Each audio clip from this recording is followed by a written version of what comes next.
ராஜ குரலோன் என்கிற அத்தியாயத்தில் ராஜாவின் குரலில் வந்த பாடல்களை பற்றி பேசிக் கொண்டிருக்கிறோம். ராஜாவின் குரல் எனக்கு எப்பவுமே வறண்ட இதயத்தில் துளிர்க்கிற ஒரு சிறு தளிரை போல உணர்வை தருவதாக இருக்கிறது. இந்த பாடல் ராஜா ஒரு பெரிய பெரிய மனவெழுச்சிய அல்லது மனதை மொத்தமாக கழுவுகிற ஒரு வேலையை செய்கிற பாடல். இந்த பாடல் மூலம் அதை செய்யறார். துள்ளி எழுந்தது பாட்டு அப்படின்னு ஒரு பாடல் கீதாஞ்சலி படத்துல. அடியே ஒரு தூக்கம் போட்டு நெடுநாள் தானானது அப்படிலாம் அவர் பாடும்போது அந்த உணர்வு இருக்குல்ல. இந்த பாடலை நான் பெரும்பாலான விருந்துகளில், பெரும்பாலான கூடுகைகளில் நண்பர்களோடு இருக்கும்போது தவறாமல் பாடுவதுண்டு. ராஜாவின் ரசிகர்களுக்கு ராஜாவின் குரல் வாய்த்து விட்டதாகத்தானே தோன்றும். ஏதோ அந்த குரல் எனக்குள் வந்து விட்டதாகவே எனக்கு தோன்றி நான் பாடிக்கொண்டே இருப்பேன். இம்சை கேட்பவர்களுக்கு தானே. அதனால் அதை பற்றி கவலை இல்லை. ராஜாவின் குரலில் பாட்டை பாடும்போது அவ்வளோ சந்தோஷம், அவ்வளோ நிம்மதி. அது என்னவோ என் காதுகளுக்கும் ராஜாவின் ரசிகர்களின் காதுகளுக்கும் ராஜாவின் குரலில் வந்த பாடலை பாடும்பொழுது அது ராஜாவின் குரலிலேயே நமக்கு கேட்கிறது. இந்த பாடலோட சூழலும் இந்த பாடலோட காட்சி அமைப்பும் ஒரு பெரிய பரிதவிப்பை தான் சொல்லுது.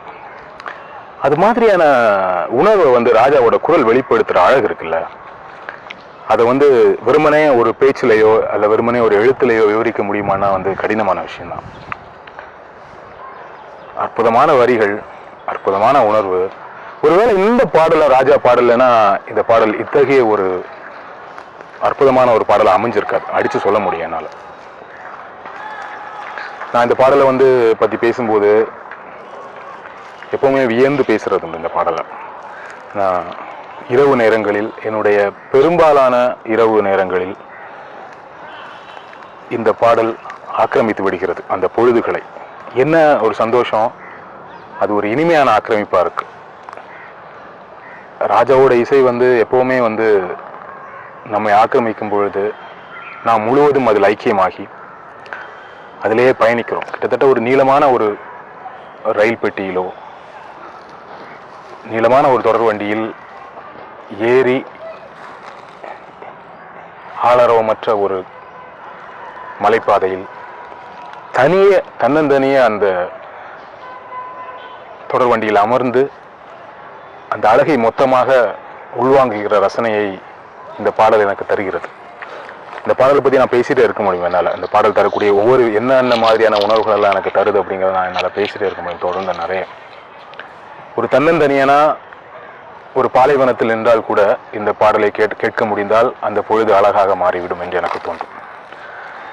வனாந்தரத்திலோ அல்லது காடிலோ எங்கே நின்னாலும் தனியான பொழுதுகள், சில பொழுதுகள் அழகானது. தனிமை கொடுமையானது மட்டுமல்ல, தனிமை அழகானதும் கூட. அந்த தனிமை எப்போ பெரும் ஒரு சந்தோஷத்தை தருது அல்லது அந்த தனிமைக்கு ஒரு அழகு அதிகமாகுது அப்படின்னா அது ராஜாவின் இசையோடு கடக்கிற தனிமையாக இருக்கும் பொழுது அது இன்னும் அழகாகிறது. தனிமையான ஒரு இடத்துல இருந்து இந்த பாடலை கேட்டு பாருங்களேன். துளி எழுந்தது பாட்டு, சின்ன குயில் கேட்டு. வணக்கம். நான் தேடிடும்